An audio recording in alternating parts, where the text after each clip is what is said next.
All right, now pleased to welcome into the Ryan and Goodman podcast none other than maybe the most social person I've ever met, and that is Boston Celtics forward Grant Williams. And first of all, happy birthday, Grant. You are 22 years young today. Yes, I am. I guess that's old in NBA terms, but outside of that, I'm feeling great. Yeah, you never get drafted, at 22. You'd have to beg and plead to draft an old guy like a 22-year-old. They made a big fuss out of Obi Toppin this year. He was 22. That is crazy, but oh my God. Time, I just thought about it. Thanks for telling me. For one, thanks for wishing me happy birthday. But two, I was a 22nd pick, and that was my 22nd birthday. So I like that. Symmetry. Little symmetry. All right, so what are the big plans? I mean, birthdays right now, Thanksgiving, like all these holidays, it's so different. You're in Boston. You're working out before you guys start camp up here in a few weeks. What do you do for your 22nd birthday these days, Grant? Honestly, I'm probably just going to help Peyton move in. I went down to the package room and realized that everything in the room was Peyton Pritchard's name. And next thing you know, I was like, I gave him a call and I was like, yeah, let me just help you with all this because I'm guessing he's moving in today. So being able to be there for a friend is always good. So I'll probably do that. And then we have a team meeting tonight on Zoom. So I got a pretty filled birthday. No, that's not much, Grant. That moving Peyton in, carrying boxes in is not exactly how I bet you anticipated spending your 22nd birthday this year. Hey, it's an exciting time. Let's just say that it's a unique situation. Normally, probably be going to dinner or something like that, but something that I'll FaceTime my family. That's another thing. FaceTime my family. Open up the gifts that they mailed, and then that's about it. Now, did you have any prior relationship with Peyton, AAU, or going back? He's a West Coast guy. I didn't actually, but we both are nerds and we both enjoy the same like board games and card games, hanging out. So when he first got drafted, the first day he was here, we played Catan together, which was like a connection from Tennessee as well as he played at Oregon. And then Carson. I was going to ask you, I was 22nd time out here. You jumped the gun here. I was going to ask you if he had any relationship to music because I know with you now it's rather important. Yeah. So musically, I know. We're very much nerds. I feel like Aaron's more of the music person, so Aaron and I connected that way, and then Peyton and I were board games. So like when Carson and Peyton knew each other from USA team, and they were originally about to hang out. We were like, hey, let's all just do it in the group, and we hung out together, played cards, and got food, and kind of just talked a little game about the next how the season will go and what it's like being a rookie, give them a little pointers, and there's some great guys. So I'm excited to see what they have moving forward, especially with training camp coming around the corner. How excited are you to find another board game nerd that can play Catan? I mean, this is big for you. Huge. This is big time. So actually we taught Aaron how to play. He was willing to learn, and we're probably going to teach Chaco and Carson and a couple others. So we actually might have a new and improved roster, let's just say, when it comes to Catan. Is there any trash talk possibility brewing between you and Aaron? Absolutely. Volunteers. I definitely trash talked him when the first day he got here. We were around everyone. They didn't realize that I'm so shocked to hear that. Yeah, they didn't know that game was against Aaron. So like I said, that's why on Twitter, I think someone tweeted at me saying, take care of Aaron, yada, yada, Tennessee fam, yada, yada. And I said, I'll make sure to all 43 points of it as a joke. And I tease him about it all the time. He's like, well, you guys know you should have won that one. And I'm just like, hey, we did. And we ended up being number one in the country. So. What do you think of Aaron now that we got you talking about him for a minute? I mean, you saw him his freshman year at Vandy. This past year, he only played about half the season, but man, did he shoot the hell out of it. Yeah, he has a ratchet is what they say nowadays, I guess.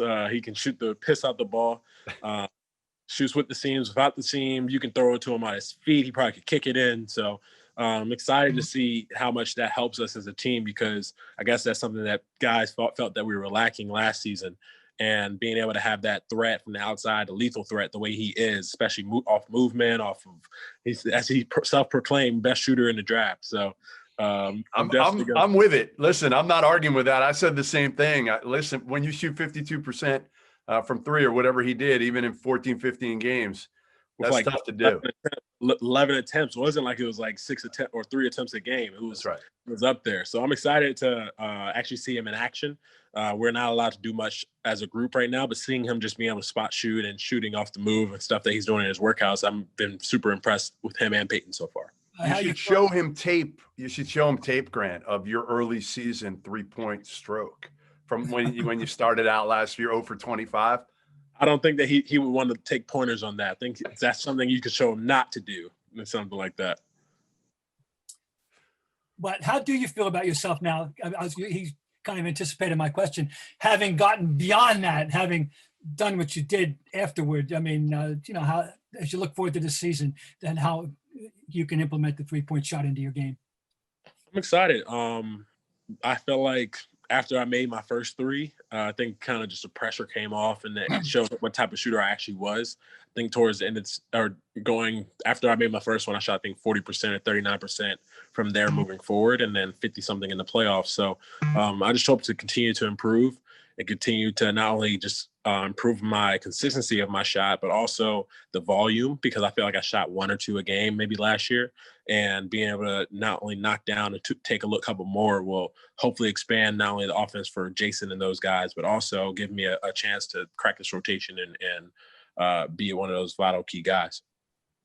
What was the biggest adjustment for you last year? Now looking back on it, having a year to kind of look back, coming from college where you absolutely dominated most of the game, where you dominated was inside of 15 feet though. What was the biggest adjustment for you? I feel like the biggest adjustment that not many people really realize is going from a person that has the ball in their hands all the time to then having to, at the spur of the moment, be able to perform. And that's something that I was never really used to. I remember back in high school, I had done it before, but back then I was it was comfortable because something I had done before. Even when I did have the ball in my hands, I was still creative and made plays. But going to just shoot threes was definitely difficult at the beginning. And I started becoming more comfortable and actually understanding my role within the offense, not only just motion and understanding what the team would need. And I feel like that's something that's huge, as well as the speed part of the game, because defensively, I felt like I was a step behind in the beginning of the year. And that's something that I really worked on throughout the entire season, one from my coach, Brandon Bailey. And I have to give him a lot of credit because I improved in not only my numbers, but also just I feel like as a player. Well, it seems to me they're asking an awful lot out of you defensively, since you've been guarding everybody from postmen to, the God knows what. I mean, but you really have guarded a range of people already in your rookie year. Is this the way it's going to be forever? Did they tell you this, or do you think this, or what? I mean, that you're going to be this kind of a queen on the chessboard defensively? Yeah, I feel like I'm just a Swiss Army knife. I'm a guy that you can throw in anywhere and he should be okay. Put me on the point guard, I feel like I'll be able to defend. Put me on the center, I should be able to hold my own. And something that I guess I have to make a mark of my whole career. There's not many guys within the league that can really say they can do that. And I feel like I've proven that I can do it at spurts, but being able to do that consistently is something that if you can expand on will not only hopefully keep you in the league, but also do a good job of helping you perform and be able to be a key vital player. So I think that's something that they may ask me to do. I'm here for whatever the coach needs or wants. So honestly, if they choose to and say, hey, go guard Joel Embiid, then go guard Ben Simmons, and go guard Seth Curry, I guess I have to do it all. You're not complaining. You never do. I mean, you can't, right? I mean, you do whatever they ask you to do. We had Brad on the podcast last week, and we kind of made fun of him to some degree over the fact that he would let Bob shoot threes if Bob was on the team. I mean, everybody has the green light. How is it to play for a guy like that, Grant? Because not every coach is that way. Oh, for sure. He encourages you to help the team by not only making those shots, because when you make them, it creates not only spacing for other guys to do what they really are really good at. And it also allows you to stick on the court, because if you can knock down an open three, even a contested three, it's hard to do in this league. The line a little bit further, and something that you can set and make your mark in your career. So it's encouraging to have a person who encourages you and tries to support you and keeps your head up no matter what's going through. I remember my whole 0-25 stretch. He just said, "You're a better shooter than this. You know it. Just keep shooting." And when they fall. And next thing you know, when I made my first one, I just continued on that track. Because some guys would have said, "Hey, you know what? Done." Like at 0-22, they might have been like, "Hey, Grant, you know what? This isn't helping us. Like no more threes for a while." He was the opposite. He was the opposite. He was encouraging me to shoot more, actually, and that's something that I always be thankful for. I thought I was going to be Zaza, though. Zaza Pachulia for 31. When you were recruited, I did a little research. Coach Barnes said that he saw a PJ Tucker in you. Now, A, did that mean anything to you at that moment? B, does it mean anything to you now? I love PJ as a player. His game has competitiveness. He's a dog. He's a tough person. And something back then where I kind of took it as an edge thing because, being a North Carolina kid, you're always like, hey, you see me as PJ Tucker, but I'm going to be better than him. And that's something that I taught Coach Barnes all the time. And it's something that you look at PJ Tucker in the league. He's made a name for himself because of his defensive presence, because of his corner three-point stroke, and being able to be a guy who can do the same thing that I was talking about, guard a guy like Joel and then go guard Steph Curry or go guard whoever else. So I have tremendous respect for him. He's the OG, honestly, because he's 30, I think 36 now, 35 maybe.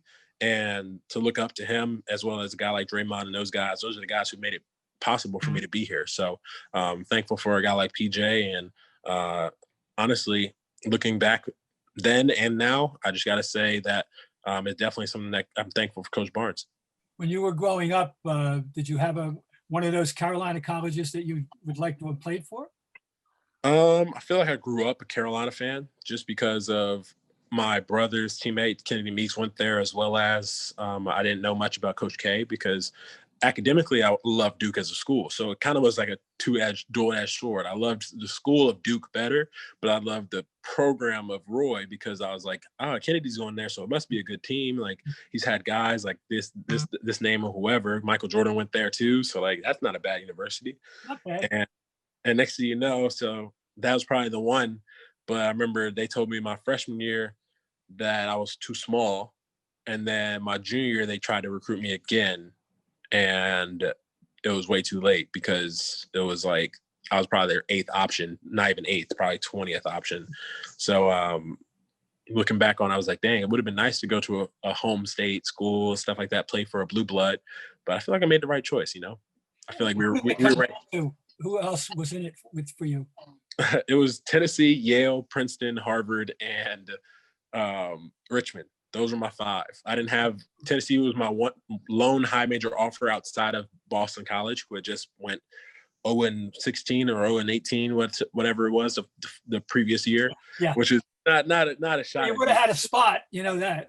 I would have been able to play. That's something I would be able to say. Away. It would have been me, Kyron Bowman, and Jerome, so that would have been a pretty good team. Yeah. Yeah, I feel like we would have won some games, but I feel like the Tennessee decision was the one I made. Yeah, I mean, Bob, part of the way that Grant ended up at Tennessee was he's from Charlotte, and the assistant, Des Oliver, who's now at Tennessee, at that point was at Charlotte, got hired by Rick Barnes, and Des basically convinced Rick, right, Grant, for the most part early on. I was about to say, I don't even think they knew who I was or what type of player I was going to be. I don't even think they really had faith that I was going to end up doing what I was doing. They did not.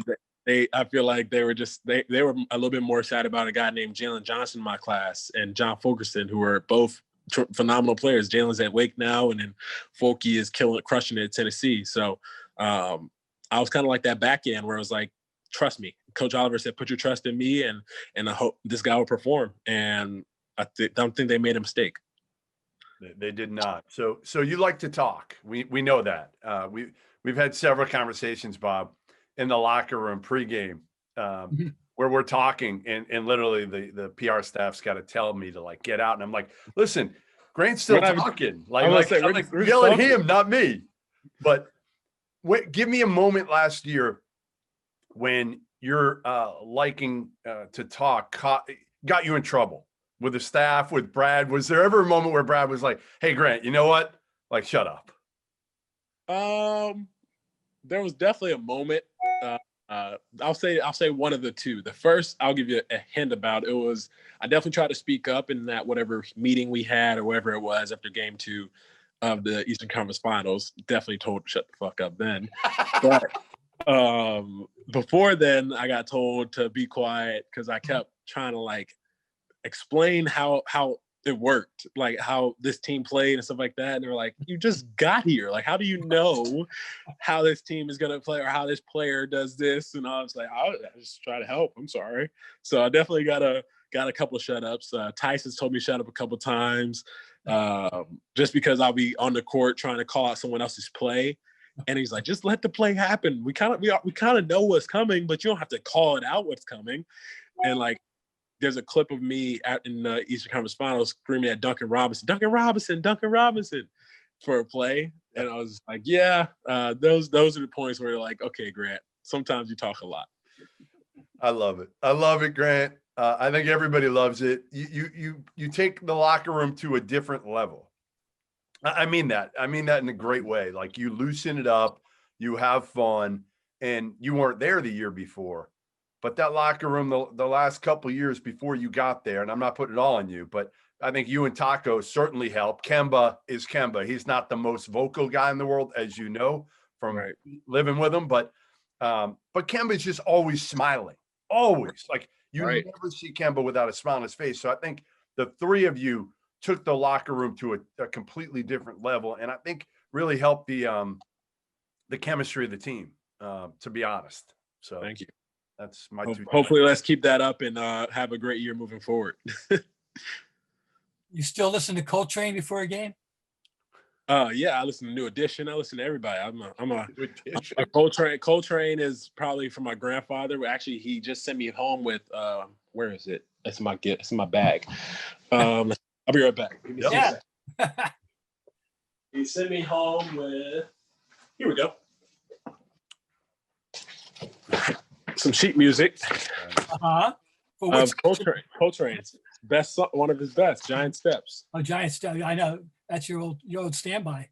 Yes, exactly. So he sent it back and said, "Give it to Taco," because I know Taco wants to learn how to play. And so he sent me back with Giant Steps, and he says, "You can sing too along to it." I'm like, I'm not about to sing with you guys, but come on, nothing. You don't got anything? No. Nothing. It's my birthday, so I don't feel inclined. All right. Back with we'll let you off the hook. Brian McKnight's Moody's Move for Love. That's another one he sent me back with. So those are the two that I have here with my little keyboard to the side of me. And hopefully I can learn how to play both of these to a high level. By dinner time, you mean, right?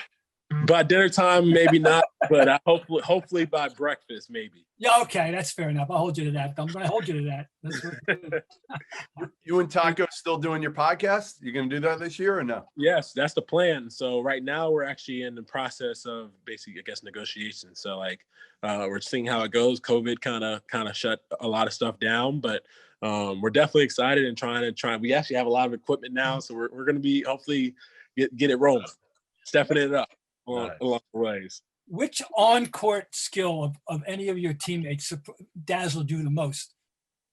The on-court skill that dazzled me the most, other than Tice blocking shots without looking at them, that's something that gets me every time, where he like turns his head and just jumps and then will like for some reason get the ball.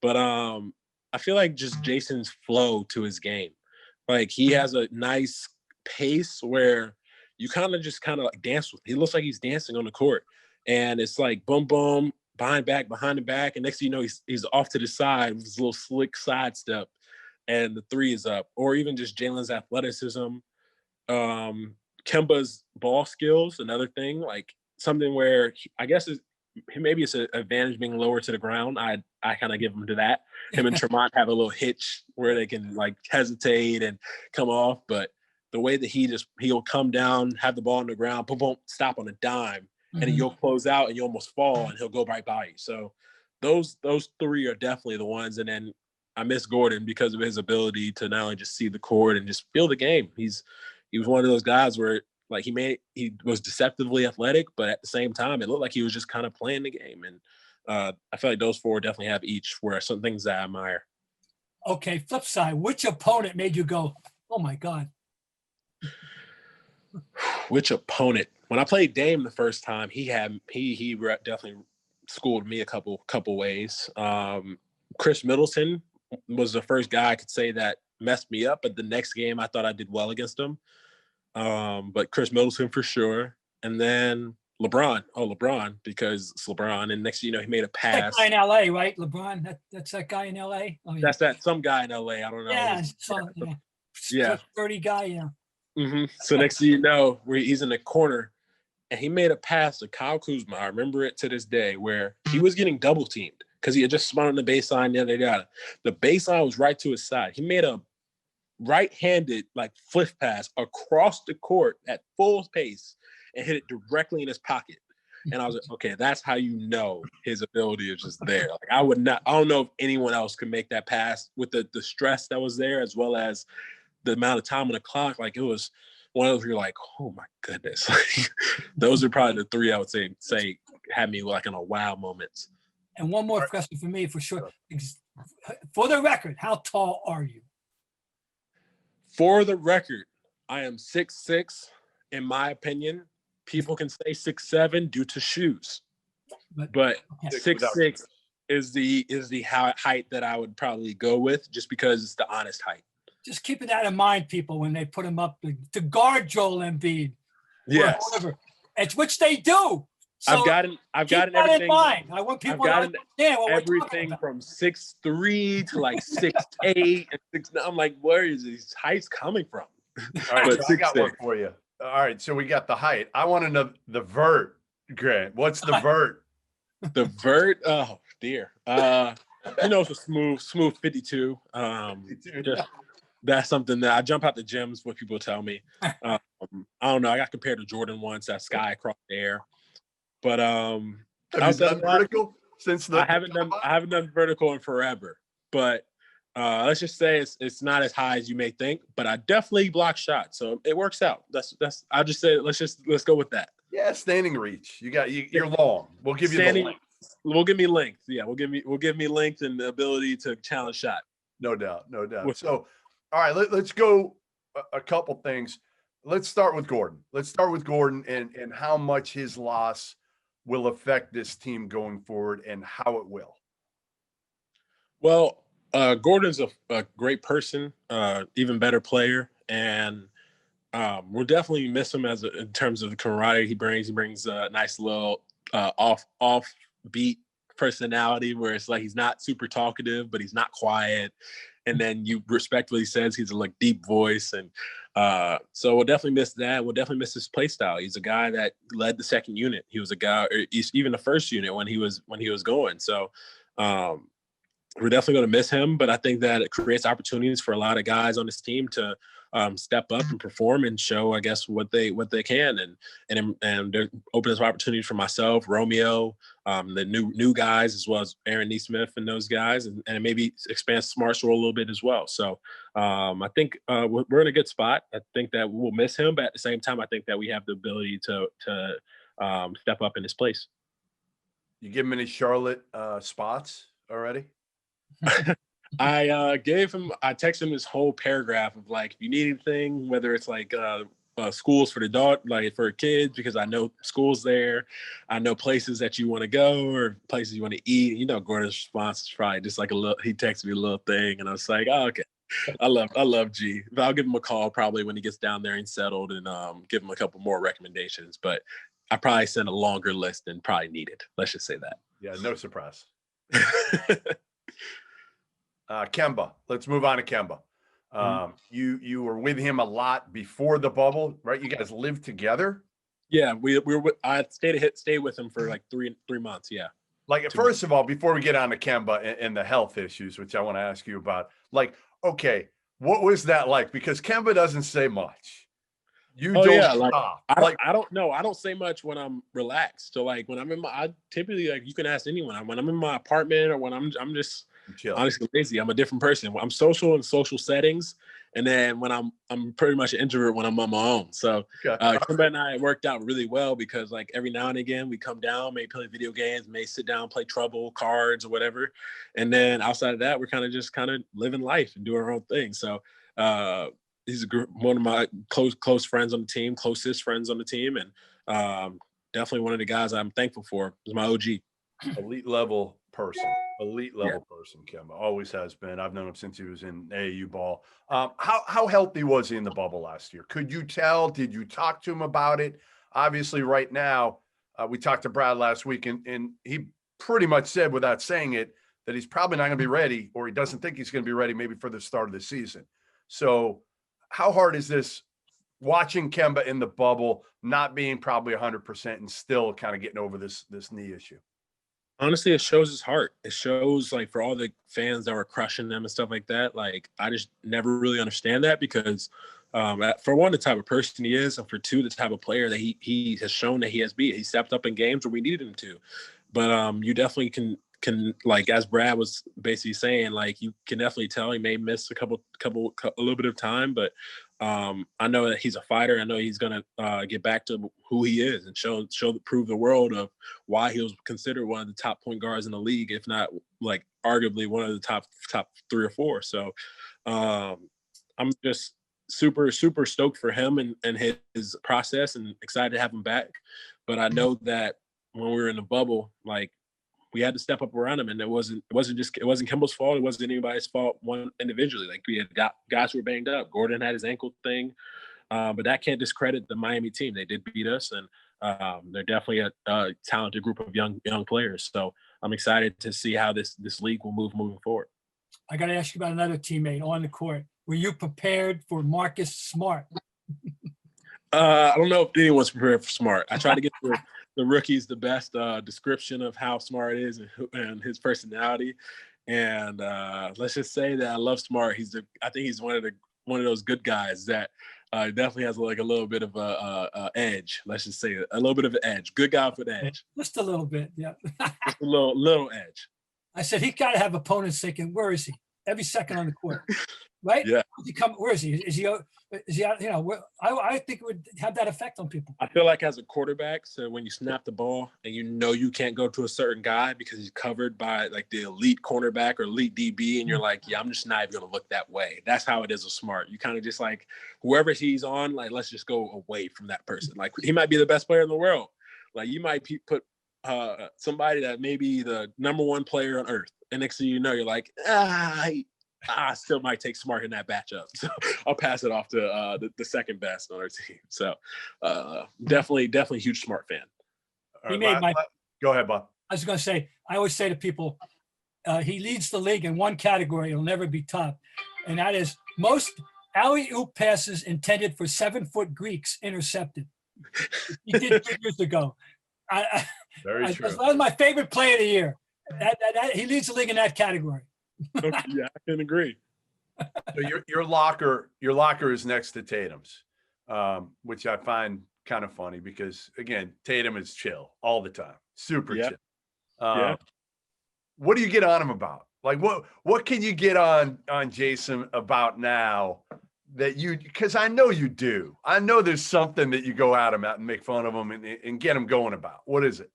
Well, for sure. I have a lot of things with Jason. Like, I that's my guy. Like, I've known him for a while. He's best friends with one of my best friends in the past, and that helped us become close when we got to the team. So definitely one of those where it's like I can annoy him quick if I felt like it. I can, like, learn how to talk. Like, there's things that I'll do. Like, I remember there was one time where we were in the bubble, how I kept challenging him and contesting him, and I feel like there's not many guys who would want to do that, but with me, I was just doing it. He said, he told Javante, he said, tell Grant to shut the and then Javante pulled me over to the side. He'd be like, JC, you want to tell me, you know. I was like, oh yeah. I said, I'm not gonna shut up.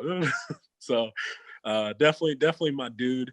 I think they put me next to him for that reason. Because we just goof off, and he knows that everything I talk to him about is coming from the heart and genuine. So and I'm hopefully I can be Uncle Grant to Lil Deuce, but I don't know if I'm there yet. I don't know if I'm close enough for that. No, you got to go a little longer. I think I have a long process to get there, but like you got to find out. All you got to do is find out, like, what is Deuce like, the candy, whatever it is. That's how you got to do it. I mean, this isn't that hard. Right. It's 2, right? So, or 3.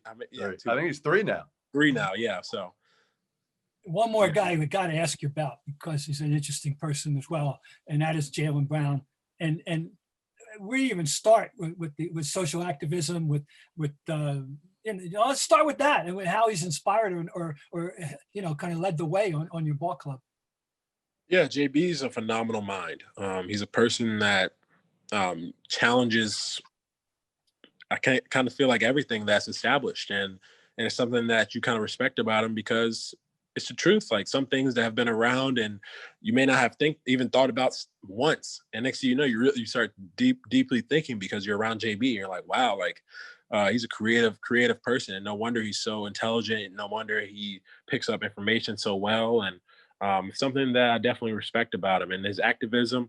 He's a person that stands up and isn't afraid of how it affects him. It's bigger than him, and I think that's a tremendous credit to not only how he was raised, but also the humility that comes with it. And let's just say JB is one of those guys where you kind of and he's always been open about his not only just mental side of not only just mental health, and you just kind of have a full-on respect for him as a player, and I think he has that respect across the league. Is there anybody you haven't gotten along with, Grant? Like, I know on the court, you've had your issues, obviously, with guys because of how you play. But again, like once people get to know you, it's hard for people. Like, have you ever like literally had it out with somebody? I don't think so. I feel like at times guys can hate me at first because they have to get used to me. Like, I feel like when I first got to the team, I've always felt like Tice just hated me and didn't enjoy having me around and stuff like that. And I said, look, Tice, you're going to get to a point where you're saying, that's just Grant. And you're just going to be like, that's the person. Like my mom always had this saying where, will you still love me if I was upside down in the corner with my dress, like, and like, didn't even like, and I was like crazy or whatever. I said, yes, Mom, I'll still love you. So like, that's kind of how it kind of described, not myself. I'm not upside down in the dress, but I'm definitely the person where it's like eventually you'll just be like, that's just Grant. He's like a nerd. He's a good dude. Like he means well. Like don't take him too harshly. Grant, Bob, how about this one? This is unbelievable. Anytime anybody asked Grant at Tennessee to go to a game, could have been a soccer, lacrosse, you name it, whatever it was. If he could, he'd go. Even last year, he told me he wanted to go. My daughter played like freshman JV volleyball, like isn't an athlete at all. And Grant's like, tell me when she's playing, I'm going to get there. Now, it never happened. But COVID. Exactly. It was a little bit difficult, but are you still doing that? I mean, you can't right now, obviously with COVID, but like, did you do that even when you got to Boston a little bit?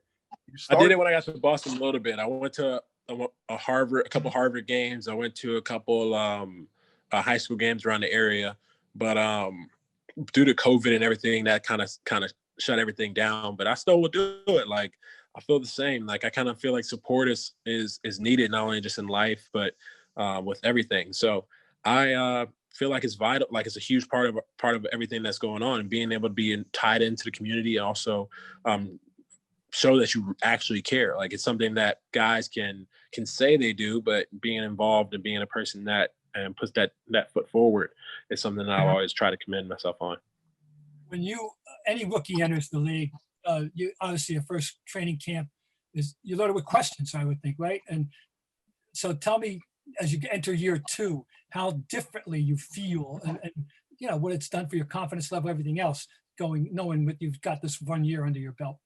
Yeah, you definitely are a little bit more confident. You know what to expect, and you're just doing it against new guys. So training camp's going to be exciting because last season it was me going. I was excited because I was like, I'm about to see what Ennis is like. Like Ennis Cantor is like a tremendous offensive rebounder. Just went to the Western Conference Finals as well, seeing JT and those guys in action, and now it's like, oh, I get to see what Tristan Thompson and his NBA champion and another phenomenal rebounder, and then all the guys that I already know, as well as Jeff Teague, who's an all-star, quick, dynamic, athletic point guard, and just the rookies as well. I've been playing one-on-one with those guys when they first got here, like seeing how talented they were, and I'm excited. It's just like you're more confident stepping into it. You know the system. You're not worried about having all these different things. You have a place to stay, so it's definitely more so a little bit of comfort towards it, and you kind of just gotta approach it and hopefully improve as time goes on.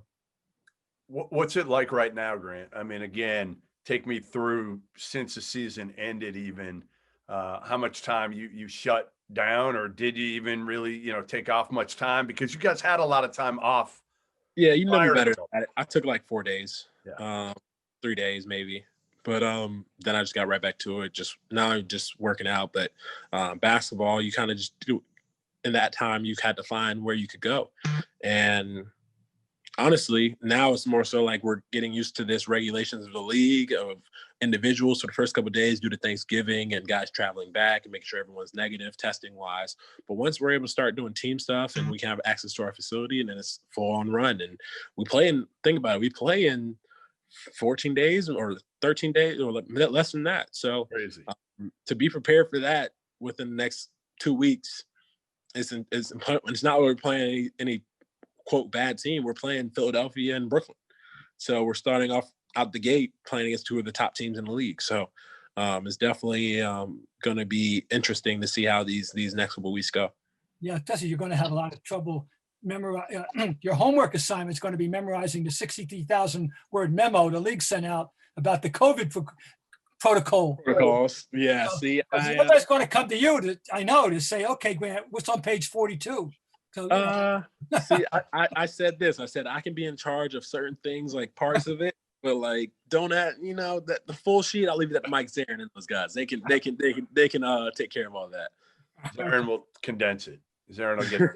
Zarin will get it down. Zarin will make it a spreadsheet or a PowerPoint for us. Very true. Very true. He'll write the league with what he thinks it should be. Right. And what should improve. Exactly. No doubt. All right. So your Tennessee Vols, we have to get on before we wrap this soon. I got them ranked 20th in the preseason. Everybody's killing me. Everybody's like, what? 20th? They should be 10th. I know I've heard how good from Kimmy English, Keon Johnson, Jaden Springer are. I know they got your boy Fulke back. Yves Pons back. Hopefully Josiah has a better sophomore season. He takes a jump. What do you think of this team? Have you seen these guys? Have you had a chance? I watched them practice, and they're talented. They're probably one of the more talented teams that they've had at Tennessee. We've had so far, and it reminds me of kind of that team that won the SEC championship, because they had a lot of dynamic guards in that team.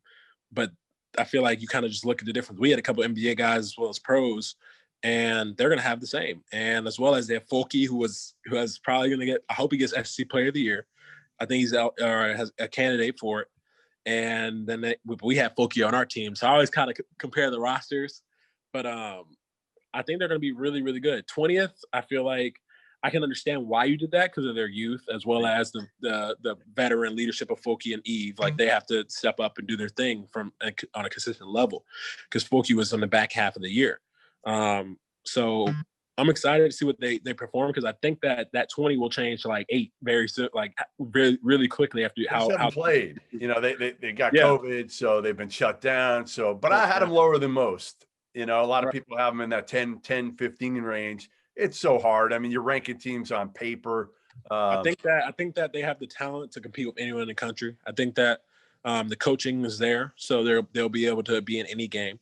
Defensively, they're going to be a lot more dynamic because of the amount of how many different ways they can play. They have all the guards they can play, as well as Fulke, who can probably switch and defend as well, and then Eve, who can do what he does, as well as the grad transfer in EJ, the other transfer, Victor Bailey, who I've heard a lot of good things about.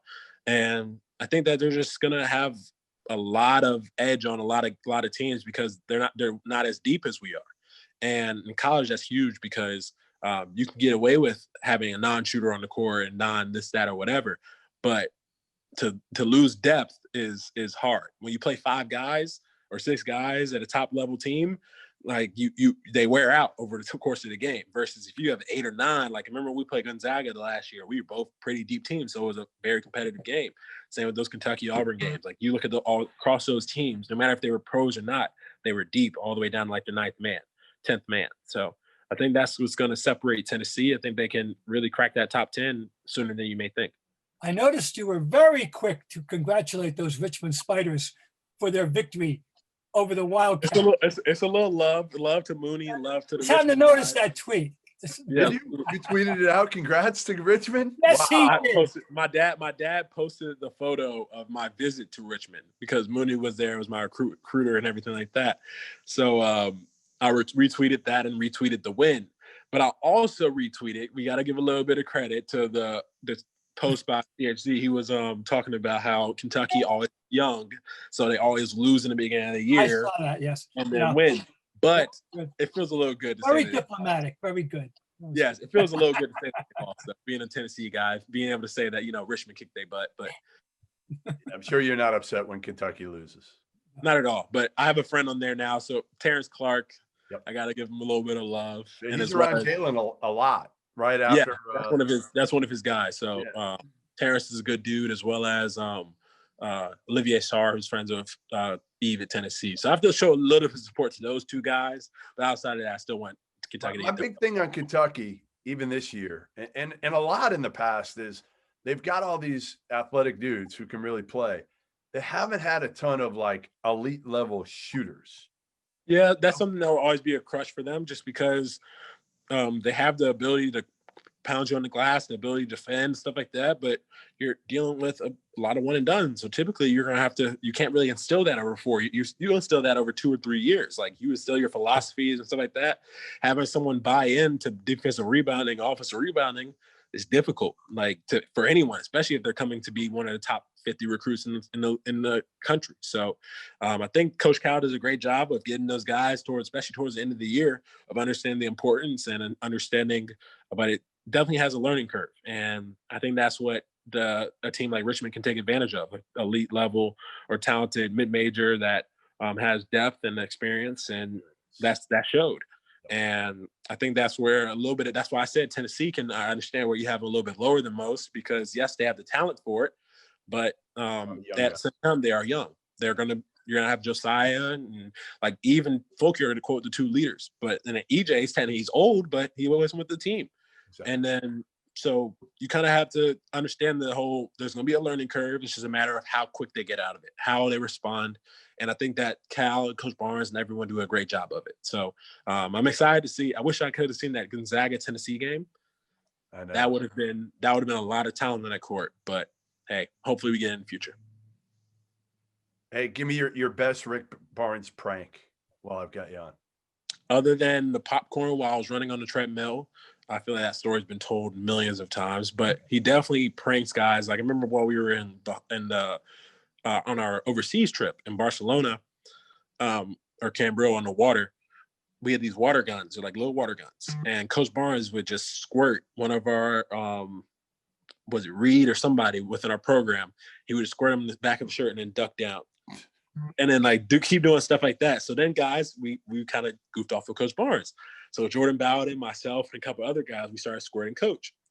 So he says, you know what? I'm just not going to get y'all back right now. I'll get y'all back later. And his whole deal. So Jordan Bowden falls asleep. And he grabs 2 water bottles and just pours them all over JB. And then myself, he squirted me in my ear with the water gun. And my ear, that whole trip was clogged. I couldn't hear anything the rest of the trip. So I had to get it flushed out and stuff like that when I got back. And it was, let's just say Coach Barnes is a kid at heart, no matter how old he is. A kid, we're gonna get him at some point. I want to get him, but people have told me if you get him, the problem is nothing is off limits, Bob. If you get Rick Barnes on a prank, he's gonna come back and your wife, your kid, it doesn't matter. Everything's included. Everything's included. I remember I debated doing something epic before I left the school, and MC Mary Carter advised me not to, because she said he will find a way to get you back, and no matter what it is, he will find a way. So you could be millions of miles away, and he'll get you back. And I was like, okay, I'm not gonna play this game. I was gonna get him with Few. Few and I were gonna team up and get him before the Jimmy V, and obviously it never happened. So right, but at some point, we'll get him. We'll get him. Somebody will get him. Maybe somebody will get him. You and I. Maybe now you're a little bit tougher. You're gone. He can't do it. I could stand up. I don't have to run any more 17s. That's right. So, all right. Listen. Happy birthday, Bob. Do you want to do a quick happy birthday to you? Happy birthday to you. Happy birthday, dear Grant Williams, the volunteer. Happy birthday to you. That is love. I appreciate you guys. Also, beautiful voice. Thank you. That is impressive, right? Yeah, I was about to say, come on. Really good. You don't want to hear me sing, whatever you do. We're not going to go there. We're not going to go there. If you're a rookie, I'd make you do it. Fortunately, I'm sure you would. You got to get Peyton. You got to get Peyton pretty good. Tonight, team meeting. Peyton. You're going to get him tonight? Absolutely. All right. They made me do it to all the guys last year. They're doing it tonight. All right. Have fun. Happy birthday. Thanks for joining us. And I hope I'll see you in person soon. Thanks For a sure. lot. Thank y'all. Take See care, you man. later.